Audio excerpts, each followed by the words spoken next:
In this episode of Desert Lore, I'm going up to the canyons here in northern Utah, and I'm going to go visit a site that I haven't visited since childhood.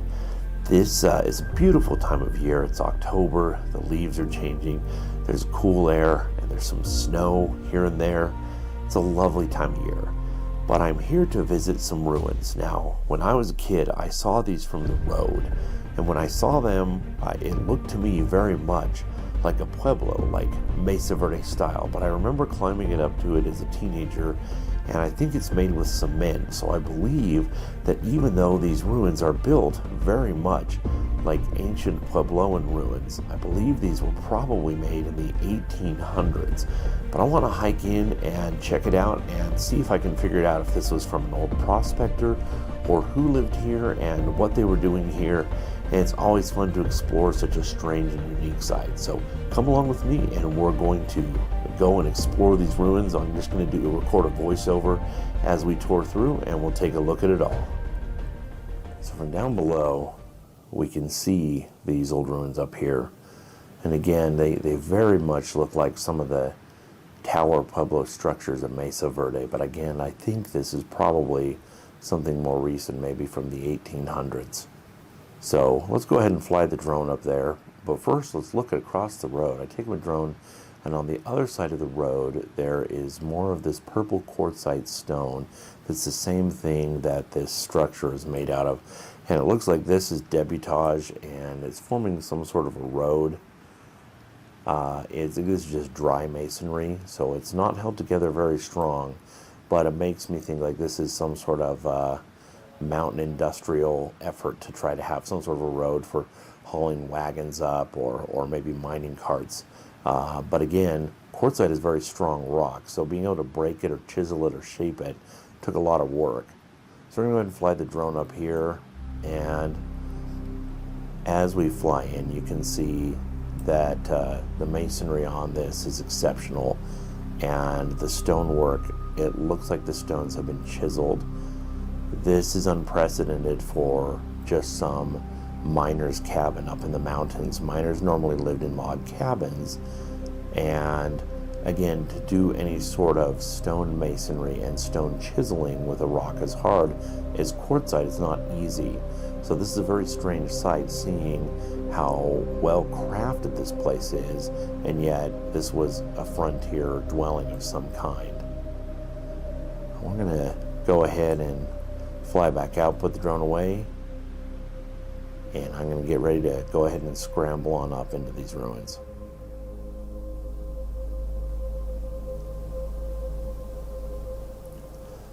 Now, climbing up from the main road, you can see up there, barely, you can see the ruins. This is a steep scramble because the modern day road has cut through the canyon, and so now this entire hillside is eroding away. But you can see all this beautiful blue and purple quartzite. It's much more vibrant in person. There's nothing quite like it. It's a very strong stone, very sturdy, very dense. And on my way up, I see on my side of the road also another one of these kind of makeshift roads done with some dry masonry to make some sort of a support for whatever, wagons or horses or equipment they were having up there. And I had not noticed this before when I went up. So coming up on top, you can see there's this flat surface, and to the left, there's a big pile of what looks like tailings. But white quartzite is not normally what is used, not white quartzite. This purple quartzite is not usually where one would do any mining, but you can see ahead over there, it's a nice flat surface. So I'm going to backtrack, I'm going to follow along here, and I'm going to see what I can find, because I don't see any direct sign of a mine being here, but it's my suspicion that that's the case. And I'm walking away from the ruins right now because of what I suspected to find over here. And this is exactly what I was thinking I would find. This is white quartzite, which white quartzite and white marble often have gold deposits near them. So I think this big trench to the side was a mine.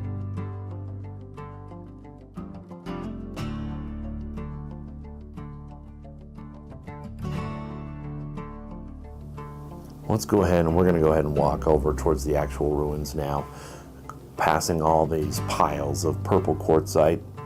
And again, this would have been much more stable in the past, but I can see that the entire hillside is just eroding away, even since when I was up, when I was young. Now this part gets a little sketchy through here, but you can see the cliff face goes up there, and you cannot see here, but this is a very dangerous little stretch to go through. So I got to shut off the camera and grab hold of that white fur there to be able to get through without sliding down, as it's very steep. Once I'm on the other side, you can see there's another white fir, and again, these are just beautiful structures. I'm going to go ahead and take a look inside.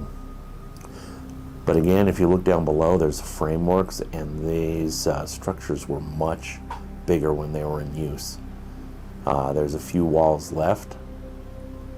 Let's go ahead and take what looks like the outside, but these were actual rooms as well. You can see a window and some nice slits up there. And again, this is very hard stone, almost as hard as marble.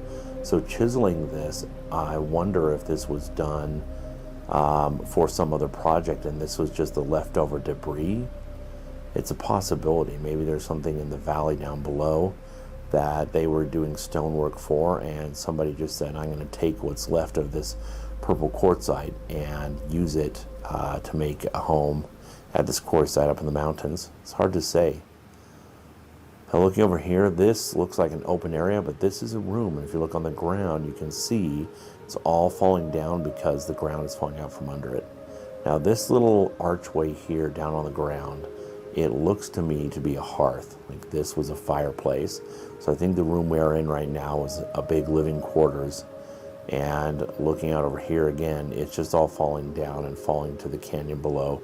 You can see the road down there. It's literally right on the edge of a cliff now, but at the time, it would have, the hillside would have stuck out much further. Again, beautiful craftsmanship, and it's incredible to think somebody in the 1800s, just living in the mountains, had the ability to do this kind of stone masonry.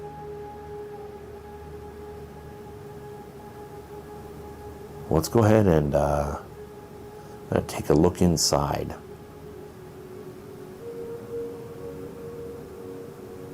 Now coming in, you can see the backside is just the open cliff. So the wall here actually is from ancient dinosaur times, and there are huge shell fossils all through this place. Hopefully you can kind of get a sense of these, the shell is still there, and we occasionally in this sediment even find dinosaur tracks, which is pretty cool to have dinosaur tracks as the wall of your house. Here's another big shell right here. And as we look around, unfortunately people have graffitied this place, but looking down here, this is a very narrow room, and it goes up to yet even another room.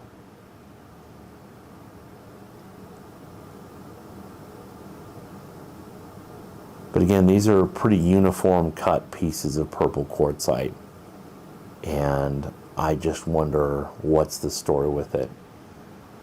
And looking out this window, sorry for the graffiti there, but this goes up about 2 stories. It's got quite a view, and I wonder what that was for, if that was easier to just make it go all the way up to the cliff face to try to keep water from coming in. But there's no sign of any glass windows. It just looks like there was an open air window there. But we have to take a look outside and see, and what if this was your view out your house? I think that would be great. I think it's a better way to live, living closer to nature like that. But who knows who lived here and why they put this level of effort into this. Well, let's go ahead and go back outside here, and I want to take a look at some clues as to the structure here that makes me think this is fairly modern. The groove that was chiseled all the way along here, and you can see there's holes drilled in. They're very primitive holes that look like they're from the 1800s. But if you see this, these look like this was a way to anchor a door, a hinged door going up and down there. So I think it's pretty safe to say that this structure is from kind of the mid 1800s, about 150 years ago. This quartzite, again, it's so dense, and in person it's beautiful. It's bright purple.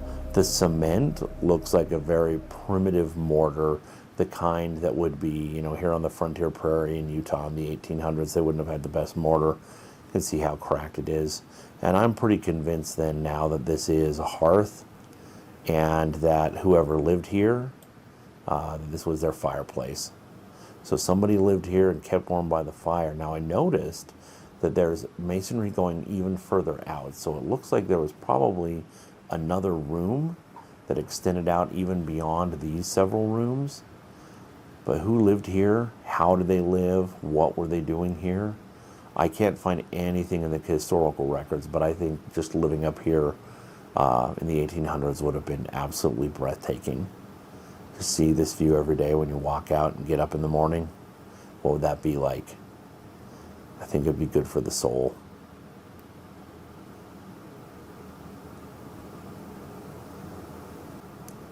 Again, look at the chisel work on this. It's immaculate, and that's not the kind of thing somebody living in the mountains would do. So I really do think that maybe there was some other project and somebody took these stones from this site and used them. Now up there, there's dinosaur tracks all over this panel right here. You can't really see them well, but it's pretty neat to think of this. And here's one more shell fossil. You can't see it as well as you can, but again, this is such a beautiful place. And I appreciate you coming along on this journey and taking a look at it with me. And I hope you will get out and do some exploring yourself. And always remember that life is a gift. So never stop learning and never stop exploring. We'll see you next time.